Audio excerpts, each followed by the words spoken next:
Alrighty, we are live. It's better, probably. I have one viewer. Hi, everyone.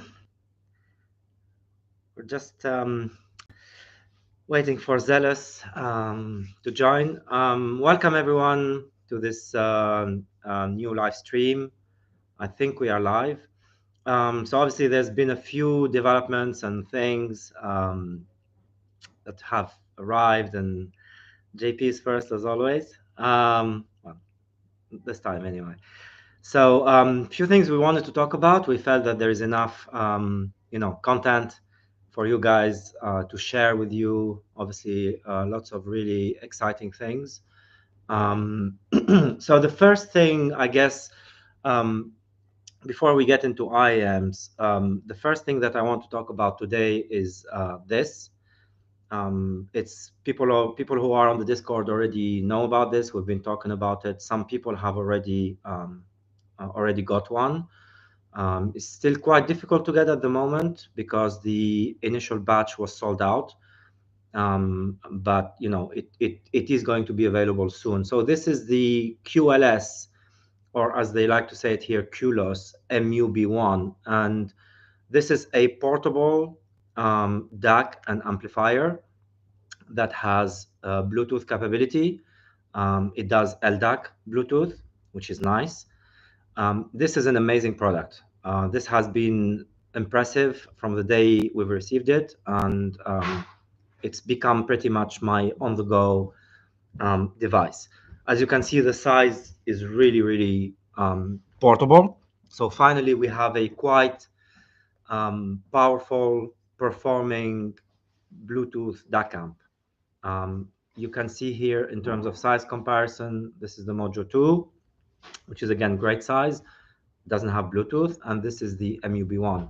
So the MUB1 is a little bit longer, but this is still easy. This is, very easy to fit in any pocket, really. So the DAC chips inside are Cirrus Logic chips, 4 of them. And I will say that this is one of the better implementations of those DAC chips that I have heard to date. The sound signature, again, if you believe that DACs and amps have one, is it's slightly warm. There is definitely a thickness in the lower mids. There are 4 filters that do actually have an impact on the sound. So not all filters sound the same. There is a filter called LL slow, LL fast, slow fast, and then there is a NOS filter. The NOS filter tends to be kind of the most analog sounding between brackets. Is quite warm, is very smooth. At the same time, this device also sounds very spacious to me. It has a lot of power. There's 1.1 watts at 32 ohms, I think, which is more than enough to drive anything, really. So this can drive Storm, can drive Helios SE, and it has plenty of power to drive literally anything else. So the combination of the sound signature, which is kind of, I would say, warm neutral. So there is that thickness in the lower mids, which tends to, give male vocals a bit more body, let's say, weight. I like that. Some people might prefer the Mojo 2s. I would say that the Mojo 2 is a bit more neutral sounding. The bass texture and control and punch are slightly better on the Mojo 2. The QLS, the MUB1, has a little bit more of a kind of, let's say, romantic sound, but both are very technical. In terms of pure sound performance. Hello, Zealous. Hello, everyone. Hope you're well. So in terms of sound performance, technical performance, these two trade blows, which is why we're very excited about the QLS. Obviously, everyone knows how much we love the Mojo 2. For the last 1.5 years, it's been pretty much the benchmark in this kind of format. It still is a benchmark, and it will probably be a benchmark for a while. Where the Mojo 2, in terms of functionality, what the Mojo 2 has that the QLS doesn't is the built-in EQ. So that's the function that Chord added to the Mojo 2, which we think is really useful. Helps to tweak the sound a little bit. So you get that built-in EQ that where the Mojo 2 essentially, takes the lead. Now the QLS adds Bluetooth, LDAC Bluetooth, very well implemented LDAC Bluetooth. So I've been testing this, going from essentially, putting LDAC on the highest setting, and then leaving the QLS, the MUB1, at one side of the flat, and then going all the way to the other side. And even on the highest setting with LDAC, there is no drop sound. The sound doesn't drop, the performance doesn't drop. So Bluetooth is very, very well implemented here. The other advantage here is that we have a 4.4 line out, 4.4 headphone out, which is, as a lot of people now tend to use 4.4 cables. This is a major, quite major feature, which I like a lot, because then I don't have to swap cables. I don't have to use adapters. Nothing wrong with them, but if you use wired adapters, then they might impact the sound. And if you use adapters that are just like a plug adapter, then you have two plugs, and that can put leverage on the connector, which you do not want. So this is a quite complete in terms of features. There's no app, but I don't really think you need one. There's a small screen there that's tiny, but it gives you really all the information you need. It is very well implemented. So the build quality here is exceptional. When you unbox this and you see it the first time, it is really high quality. So you could as well, you feel that you are unboxing a high-end electronic product made with care, basically. So this has been very well designed, very well thought. I'm trying to take it out of the case. Yeah, so this is it without the case. The buttons are all on one side. Now the buttons are quite well implemented. Occasionally in the pocket, I've experienced these two. So this is the power button, and this is quite hard to activate. Like, you need to, in order to turn it on and off, you need to keep pressing. So this will not accidentally be triggered. The volume buttons are also unlikely to be accidentally triggered in any pocket. The buttons that I found can be triggered relatively easily in the pocket are these two, which are essentially help you navigate through the menus, or skip songs, or go to the previous track. So that would be my one nitpick on this. Other than that, this is a complete device. The 3.5 output and the 4.4 output, as confirmed by Clark from QLS, they can both be used as a true line out. So if you set this device to medium gain, you can have a true line out, which again is another very nice feature. There is an optical out. I don't use it. Probably some people might see the benefit in it. It's just another nice thing to have, really. So this is a very complete device, quite affordable. It's not very expensive, and it is really, for me personally, I would say this is the super portable amplifier that we've been looking for the past kind of year or so. The Mojo 2 is excellent. It is still very high on our recommendation list. It pairs very well with many things. It is a great implementation of a neutral sound. Now, for people who either do not like the Chord design / sound, right? Some people find the Chord, they say that the Chord sound is a little bit digital. For people who want something a bit different, but that performs on a similar level really to Mojo 2, this does it with the addition of Bluetooth and 4.4. So yeah, I mean, quite complete device. Well, yeah, the MUB1 is so impressive. I'm probably gonna be saying a lot of the stuff that Sound Jedi has said, but the build quality is exceptional. The size, the form factor is fantastic. Bluetooth, USB in, obviously the line out functionality, great power as well. Yeah, I'd say the sound is a bit warmer than the neutral. It's a little bit more forward sounding. So yeah, like with anything, just in terms of synergy, play around with it, right? Yeah. But Yeah, this is a fantastic product, and yeah, the build is sublime.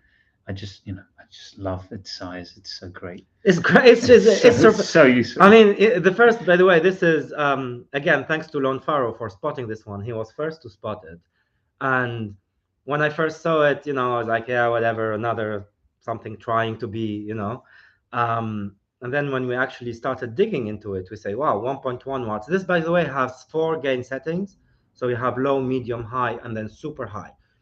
I haven't really felt the need to use super high with anything. Maybe with Storm, but yeah, it has a super high gain setting, which if you go into super high gain setting, it will not be as warm, by the way, because the sound will be a little bit edgier.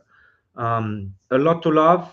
We so far the feedback from the people who got it has been similar to ours, whether it's being used as a standalone device or whether it's connected to a to another amp. I shared a picture on the Discord of my kind of my smallest DAC amp pairing, which was this with the hum amplifier, which is a tiny, tiny amplifier, but very powerful. And I was like, this is literally the smallest stack you can have, smallest portable stack you can have. So great device, comes highly recommended. I don't really see a downside here. For the price, what you're getting is just fantastic. It's a great package and well done to QLS. And as a result, we are going to be looking more at QLS and at more of their products because, so one thing about QLS, the engineer Clark who started QLS is someone who is obsessed with power. And when you read his blogs, he shares a lot of blogs. He talks a lot about his design philosophy. He obviously, for him, he decided to go this route rather than going the DAP route because he noticed a lot of people now stream from their phones. They want the convenience of streaming from the phone. So why would for him, the philosophy was why would I add a screen and processor, etc., when actually people can still use the phone conveniently. You can use this obviously wired with USB-C. You will always get a better sound performance. It's quite significant, but same goes for the Mojo 2. But he's obsessed with clean power, and you can feel it because the sound here is very refined, very very the so this has some. If you look into the components that went into this, again, the 4.4 is a Pentacon connector. That's a premium part. There's some Panasonic electrolytic capacitors inside. That is a premium part. You don't find that stock usually in portables. The DAC chips are premium parts. They are the flagships from Cyrus. In a quad configuration, right? Yeah. Was that right? In a quad In a configuration. quad configuration, yes, which gives you, it's very spacious. Again, in terms of performance, you're really getting a lot for what you're paying for. So this is the first one, and it does pair well with the second thing we want to talk about today, which is Singularity. So this has been obviously on the radar for a while. We've had a sample here for a while, but we finally this week received the final production, and oh my God, what a shocking surprise! Is again another supremely well built IM. So the shell is pure aluminum. The golden ring there is actually gold plated. Chang confirmed that to me earlier, and it's now on the website, obviously. You're trying to get it into focus. I know, it's a difficult one. Bit hard. So Singularity is a great IM. It's bassy, but not bass head. So you get a lot of, you get a really nice balance between sub bass and mid bass, despite the graph that shows it as really sub bassy. But actually, when you hear it, and again, depends on what you pair it with, you can actually get a really, really nice mid bass punch, which I personally enjoy. So it does pair well with the MUB1 for me. We might actually bundle that in the future, when the MUB1 becomes more readily available. Singularity has, sorry. So excellent bass quantity and quality, very thick, very satisfying bass without going overboard and without muddying anything else. The treble is one of the highlights for me. It's very airy, very well extended, very smooth, and it's just a pleasure to listen to. This is a very musical IM. Now, for the price, you are going to find more technical IMs. Helios SE has more technicalities, in terms of detail, in terms of resolution, layering, etc. You're gonna get maybe a bit more there. But this is such a musical listen because of that single DD. The timbre is very natural. It is super engaging. It's something that you just put in your ears. Obviously the fit is easy because of the size of the shell. It's not a large. Can you? Yeah, so this will appeal to people with smaller ears, or people who are looking for something just small. It is very sturdy. The build is extremely sturdy, so you're not worried about breaking this or whatever. You might not want to scratch that nice golden ring there. But this is just so easy to listen to. It's so engaging, and you get carried into the music, which is really, at the end of the day, the highest praise you can give a transducer. Now, the cherry on the cake with Singularity is the cable. So this cable is called Vanguard, and it is the essentially the updated version of the Midnight. And for those who know Nightjar obviously make very premium cables. They make the Mira cable, which is the Storm stock cable, to this date, one of my absolute favorite cables in terms of ergonomics versus sound quality. This Vanguard is the update to Midnight. It is thinner than Midnight. It's only 2 wires. It is technically performs better than Midnight, and ergonomically, it is just so nice. It is thin, it's light, it's very, very flexible. This is a cable that you will have no problem carrying, putting anywhere. It's just super well built. Nightjar has also updated the hardware, so this is actually a swappable connector, so you can open this and change this to 3.5, 2.5, 4.4. Just supremely well built. The launch edition comes in a nice bamboo box. Let me grab the box. Hey Tristy, thanks for joining us. And yes, the Singularity is fantastic. So I think Tristy, you've probably heard the resin sample when you came last time. This sounds more technical. There is a step up in terms of technicalities, which I was very, very pleasantly surprised by. So this bamboo box comes with the launch edition, which is limited to 100 units, I think. I'm usually not one to fuss about faceplates and boxes and packages, but I mean, this unboxing experience is just one of the best you can have. It is just such a premium unboxing experience with the locking lid. Yeah, just look at that. With it's just you unbox it, and it's quite minimalistic. There's like a bit of a Scandi vibe going on here. It's not trying to do too much, but it does just enough, basically. So it's a cute box, really nice. You could have it anywhere. You can give it as a gift to your partner if you want, if you don't want to use it. The tips that come with Singularity are velvets, which do pair extremely well with it for my taste. Again, the velvets have a nice body to them, so the treble is nice, but the bass is also thick and very very fleshed out, very, very nice substance to the bass. So the tips are great. The cable is fantastic. I mean, I think this is the first time that we see, other than the Zeta launch edition, which also comes with a nice upgrade cable for the launch edition. But Singularity is the first kind of $1,300. In the UK, is going to be £1,160. Is the first IM in that price range that comes with a truly upgrade cable as stock. Because Vanguard is going to be an upgrade cable for many people, and Midnight was already one of my favorite all-rounders as a smooth but technical cable. Vanguard takes it to the next level, and congratulations to Nightjar and to Chang for the work.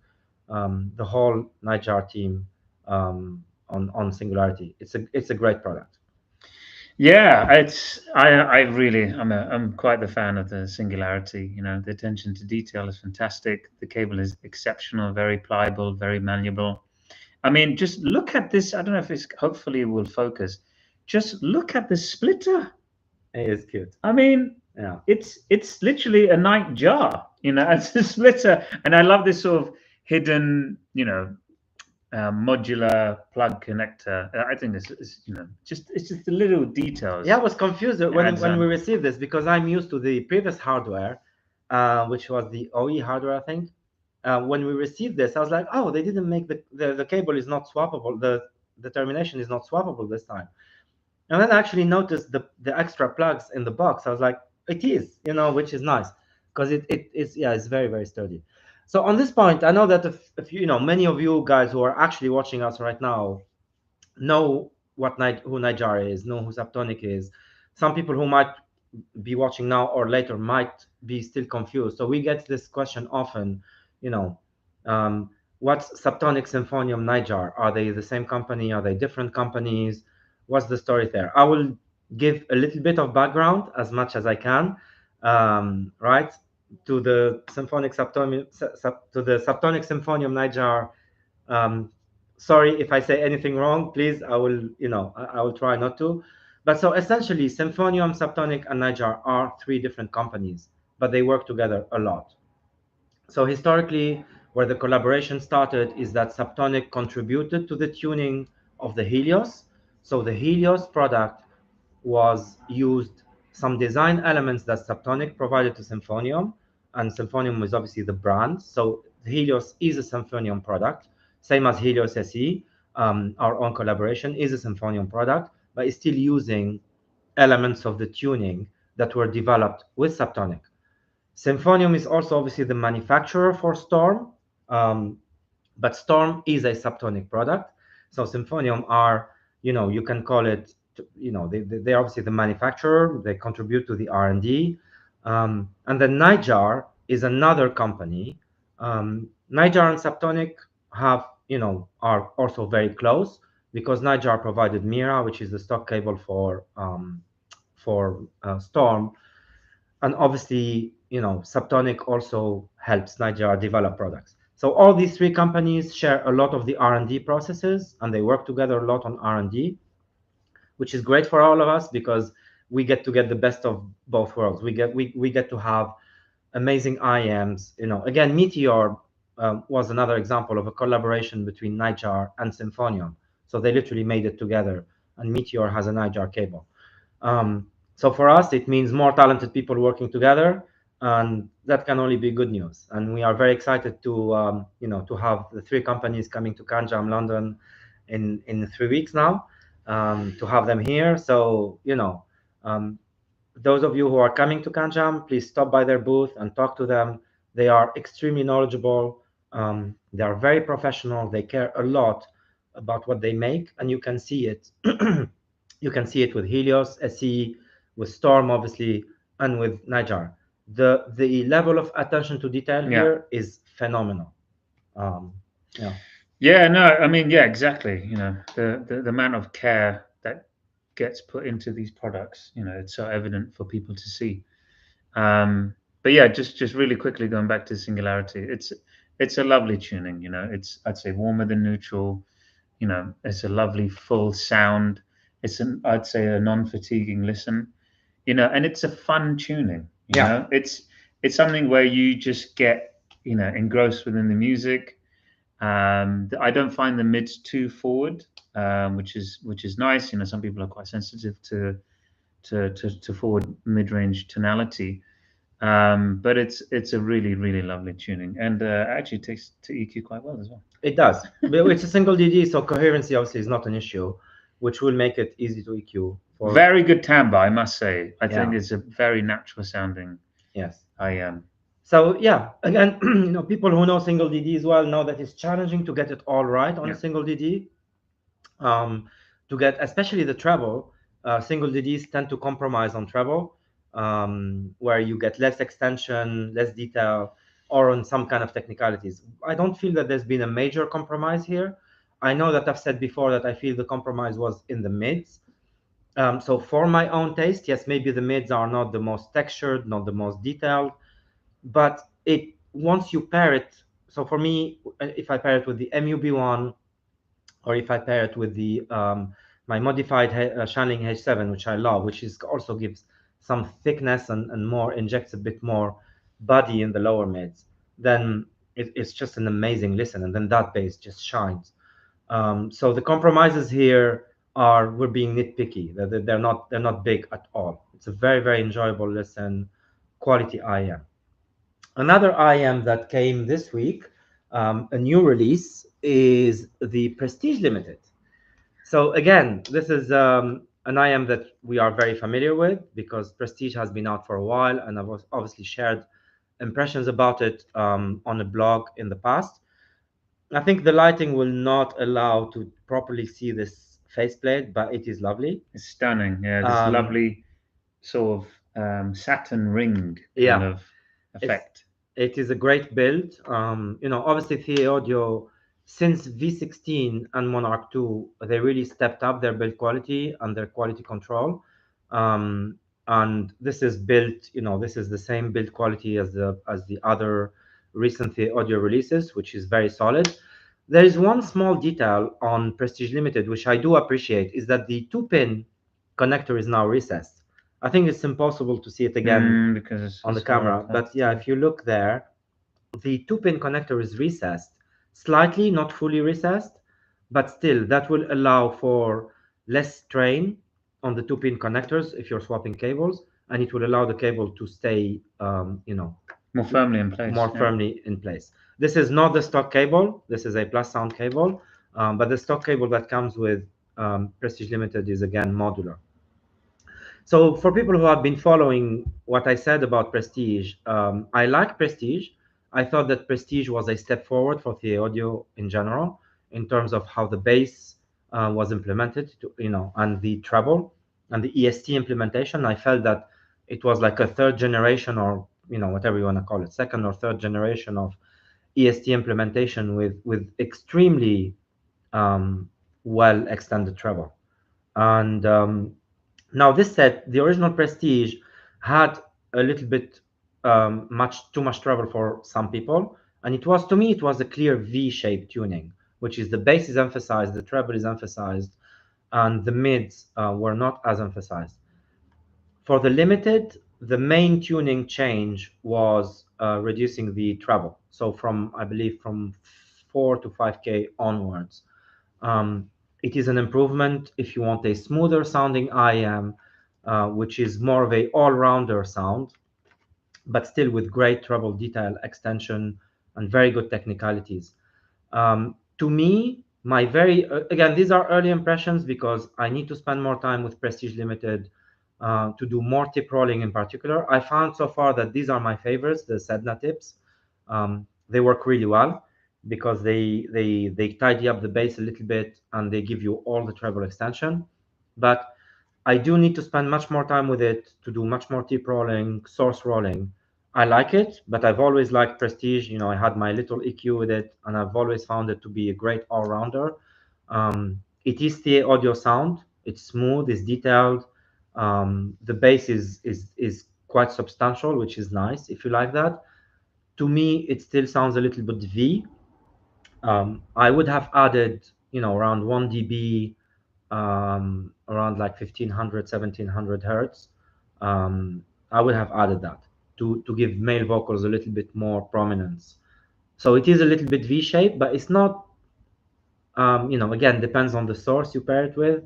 So if you put it on a source that gives body in the lower mids, it benefits it. But first impressions are very solid. This is a very, very good IM, technical. And again, this will be on display at Kanjam, so you will be able to hear it for yourselves. Yeah, no, I mean, our Kanjam is looking pretty amazing, I must say. We got a lot of work to do, but yeah, our lineup and our partners it's very exciting stuff for sure. Yeah, one thing I just want to say for me, my going to tip rolling, my favorite tip so far, I've only did a little bit, were some short spin fits. Right. That I really like that with the Singularity. But yeah, the Prestige is, I'd say it is an improvement over the original, tonally. What would you say? It is a more balanced tuning. It's a bit more balanced. So Theo, you are saying that Prestige is kind of their new reference monitor, right? To me, it still sounds a little bit, the upper mids are a touch. And again, we're talking about really, especially with the new edition, because it has less treble emphasis, so it allows the rest to come forward a bit more. Yeah. But I would say it still sounds like vocals are not the main event there. And there are some tracks that I listen to where I want vocals to be prominent, right? One of my favorite tracks is Get Lucky, Sultans of Swing. These are tracks where there is a lot going on, but you do want the vocal to be prominent. And I still feel that the vocal, and to me, vocals are very important. So I still feel they are a touch recessed, but still overall an improvement over the original in terms of balance. If you want a full-blown V-shape tuning and you like reset, you enjoy that, then the original Prestige is is still something that I find enjoyment in.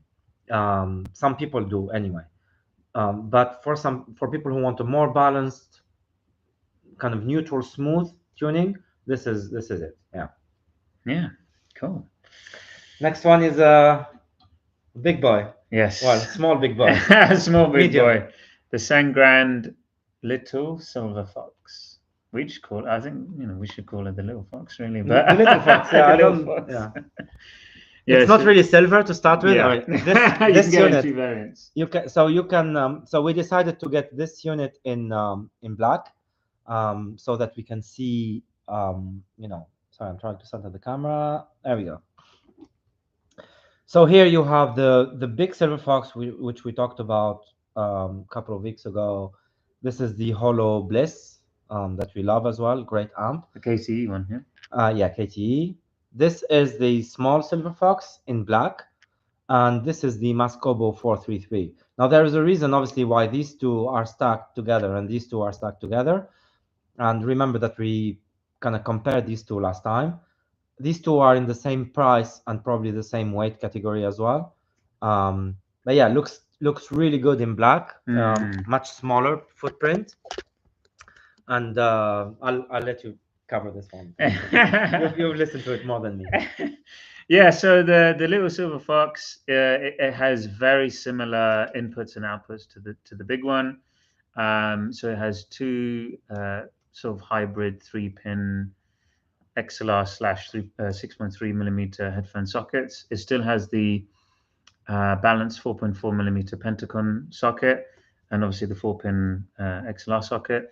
It has the impedance modes, I think. Yeah, these are the same 4x4. Yeah. So 4 impedance and 4 grounding modes. Yes. So it has the same exact power modes as the big one. Yeah. There are obviously some differences. So this is rated at 15 watts versus the big one is 20 watts, I think, into 20 ohms, which is a hell of a lot of juice, for sure. Well, on paper. On paper. Yeah, you guys have to be careful with that, with what watts mean, and translates, because anyway, we'll get to that. The dial is different, so it is completely analog now. It is not sort of the pseudo hybrid design that the big one has, where it's analog based in the digital domain. This is all analog. It's a lovely, sort of feel and rotation. It feels great. Yeah, and the build is stunning. Really, really nice. The heatsink design on the sides are quite different. It has this wavy pattern on it, which is pretty cool. It's going to be tricky to show, but it's really cool. There it is. Yeah, there you can see it. Yeah, it's a nice. It's pretty cool. It's different to the original, to the big one. Yeah, Big Brother. And tonally, they do sound pretty similar. The big one and the smaller one. They have this lovely sort of refined, I'd say warmer, the neutral sound, smooth listen, still powerful. And again, I'm sort of going into this a bit early, but when you compare it to the 433, the 433 has just exceptional control in the low end and punch and dynamism. It doesn't do that. I mean, that's where the Mascobo stuff, they're exceptional in the low end, I must say. But the 433 in comparison to the Little Fox, I would say is a little V shape, a little bit, A little bit. a little bit. Yeah. You know, it's a slight emphasis in the treble and a slight, not. It just the bass it gets your attention a bit more than the Little Fox. I really like the Little Fox tuning. It's a bit more, yeah. They're quite different. They are quite different, and you know, complementary almost. Well, yeah. I mean, obviously, you know, the Sangrand sound is now kind of, you know, as this is now our second amplifier from Sangrand, we will be getting their DACs as well at some point. But there's clearly a house sound. And I think, you know, Yifang on the Discord got the big Silver Fox as well, and his comments were very similar to what we experienced, which is very smooth sound, very airy, you know, and at the same time very technical. So that is clearly their house, what they're aiming for. They're not trying. They're not trying. They're aiming for a smooth sounding amplifier with a lot of power, and I think that's exactly what it achieves. It is, yeah, compared to the 433, completely agree with what Zelos is saying. I would say that the small Silver Fox might sound a little bit more open, so the stage might be a little bit more wider. Yeah, I find it also, yeah, it's a bit more expansive. Yeah, than the 433.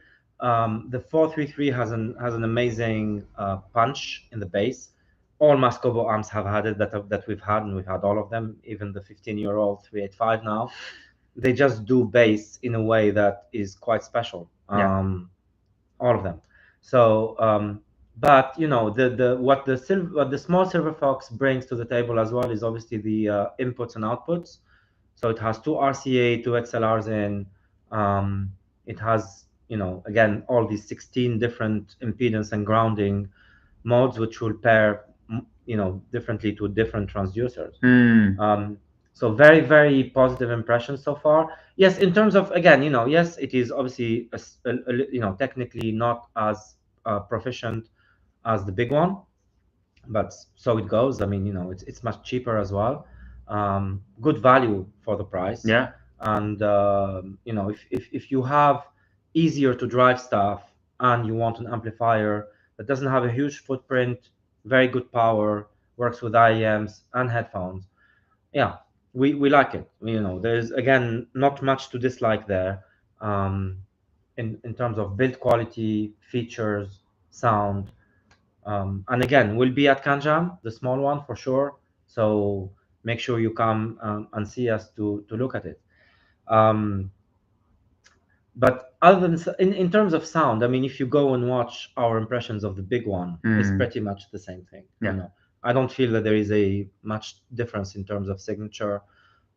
If you're looking for a neutral clinical amp, this is not it. This is a bit smoother than neutral. Like it has a smooth and refined signature, refined sound. Yeah. And I actually found that in high output mode, in BTL mode, I thought it powered the Susvara quite well. Actually, it did quite well. Pretty well. So Yeah. it's got some juice, that's for sure. But you know, when I hooked up other transducers to it, it's the flexibility is really awesome. You know, you can, you know, if you're getting a bit of noise floor, you can change it up a bit with the output modes, and you know, obviously the grounding options. Yeah, it's really cool. Like the active, generally speaking, I find the active ground mode the quietest. But it's something that you have to play around with. You know, low mode, high mode. It's great that it has that functionality. It depends on the transducer. Yeah. So that's for the small Silver Fox. One last thing I want to cover quickly is this box, which is the Hi-Fi Man Svanar wireless. Now this is again we've received this recently. This is the wireless, the new wireless earphones from Hi-Fi Man. Now, people who know me as an audiophile, and in our audiophile community, TWS is a bit of a controversial subject because, you know, they tend to be used for convenience and practicality over sound. Hey, Shavi, good to see you. Hey. So, you know, TWS is again tends to be more of a convenience product for a lot of people, and they're happy to compromise on the sound. in order to have the active noise cancelling, in order to have the ability to carry their calls, waterproof if you want to go to the gym, which is this kind of with the TWS. Elise only carried the Tozo earlier this year up until now. I like the Tozo. I think for the price, it's an amazing proposition. The app is one of the best out there, very affordable. It has all the bells and whistles that you want. It calibrates that sound to your ears when you connect it the first time. So as a convenience product, and the sound is decent, right? I'm not going to say it's an amazing IM. The sound is decent. Now, this obviously comes at a very different weight and price category. Number one, it is big. So as you can see, it is actually as big as the Svannar. I do not know if the driver inside is exactly the same. I'd say it's bigger than this one now. Well, it's the, slightly bigger than the Svannar because you have this added part here. So now this set, even though it is big, because it's designed ergonomically like any other IM essentially, the fit is actually really good. And the advantage is that you can see here I have the velvet tips on it, so you can actually put your Sednas, your velvets. So you can use your normal, you can use, I think, the TWS tips, but you can use your normal audiophile tips with this, and I tend to. This is also not cheap, so I think the RP in the UK is £450. We are carrying it because I like it, and I think Svannar is very simply, in a nutshell, the first TWS that I put in my ears, and I think, all right, now I'm judging this as an IM and not just as a TWS. Is it comparable to the all stars in the 500 range, such as Oracle 2, SA6, variations, etc.? No, let's be clear about that. It is not, and it shouldn't be, and it's not supposed to, because what it offers is a bit of a different proposition. Now, this is the best sounding TWS earphones. They are the best sounding TWS earphones that I've heard, and in fact, again with some tip rolling, the so this has obviously good ANC. So people who are looking for the ANC will get that, and there is a transparency mode. I still do not, I think transparency mode is good for people when they are cycling or when they want to hear what's around them and they don't want to be isolated.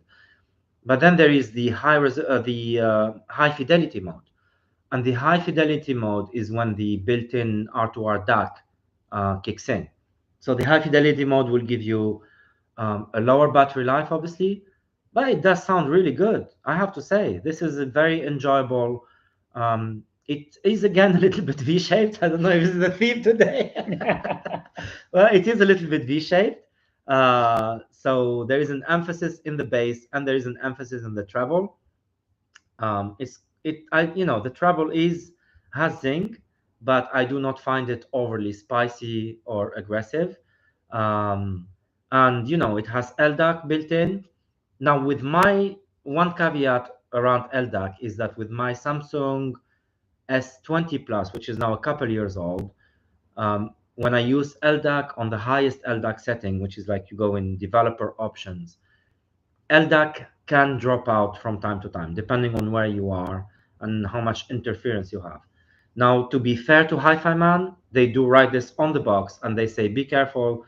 The LDAC mode, which will sound the best, is also the one that's most prone to dropping off occasionally if you have a lot of interference. But the Svannar wireless is it's a solid product, and this could be suitable for audiophiles and non-audiophiles. If you have the budget and you want the best sounding TWS right now, I cannot see something. Again, this is the first TWS that I am listening to and judging as an IM, and I'm not putting that caveat of it's a TWS, whatever. Pretty solid. Yeah, that's the caveat. This is one of the caveats. So no, this is not a spaceship. This is the case. It's pretty cool. It's a pretty quirky design. I mean, obviously, it has to be of a certain size to house the IEMs there.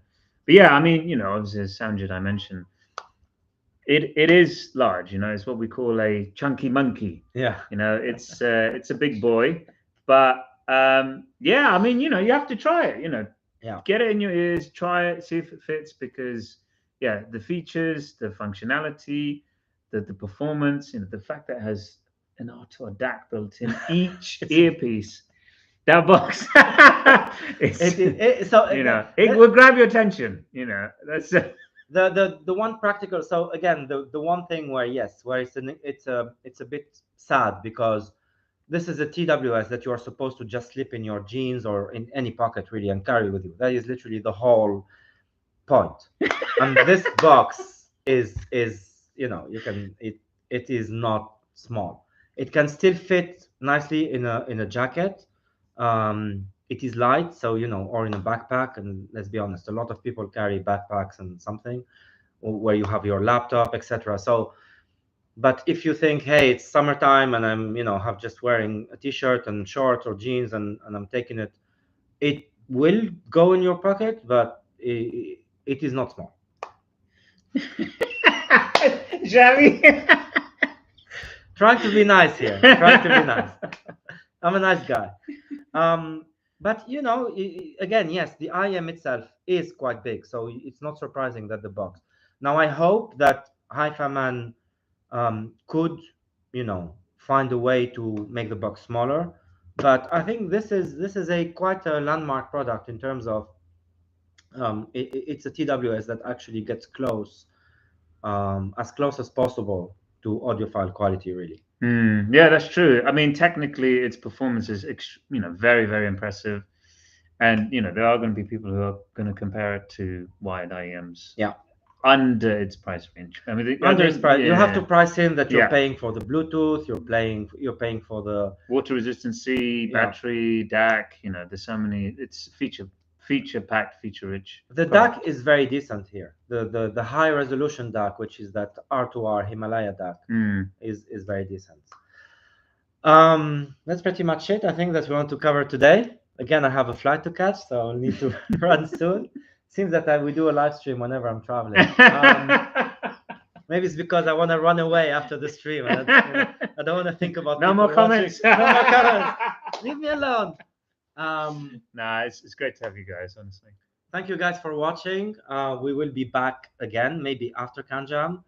We might be planning something cool for Kanjam, so stay tuned. As in, you know, relating to, obviously we love our community. Thank you again for our lovely community. You guys are amazing. We wouldn't be able to do any of this without you. And it's not just, you know, you being present, but the suggestions. The MUB1 was a community suggestion. So thank you guys again. We appreciate you and we love you. For Kanjam, we're figuring out how to try and, you know, have you guys as present with us as possible. Let's put it this way. Yeah, we're working on some stuff for Kanjam. I think it's going to be pretty amazing. Please, you know, whoever can come, please come. You know, check out not just us, but you know, come if you've never been.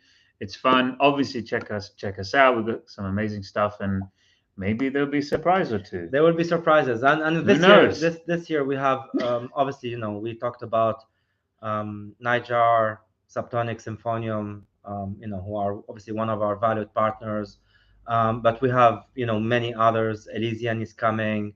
You know, we will be representing Fair Audio. We will be representing Kinera. We will be representing Thea Audio, which are all, again, you know, very, very brands that have all of these have significant. Obviously, the Monarch Mark III will be there. That's not a secret, so I can say it. We have Questyle coming as well. You know how, you know, we've talked before about the CMA 15. Great products, so check them out. I think that they might have something in store as a surprise. And then we have Sennheiser, who are also part of our, you know, partners, and they are bringing the HE1. Oh man! So we are not taking the subscriptions for the HE1. Kanjam will, I believe. So go on Headfi, please. Go on Headfi. We will be sharing the details about the HE1. You know, the form that you have to fill in. But thanks to Sennheiser for bringing it. We are very, very excited. Thank you. Honestly, they've done incredible work and been so supportive. And you know, maybe they'd have something for us. Again, I will tell you in time. But no, yeah, honestly, but I think I'm just gonna sort of echo what Sanjay I mentioned. You know, the community. You guys are awesome. Yeah, the suggestions, the music recommendations. You know, obviously we have fun in the Discord. It is pretty. You know, you guys are awesome. You know, so yeah, we really appreciate you guys. All right, that's enough. They're gonna think, you know. No, thank you guys. Well, we will see you soon. Yes. Thanks again. Take care. See ya. Thank you. Bye.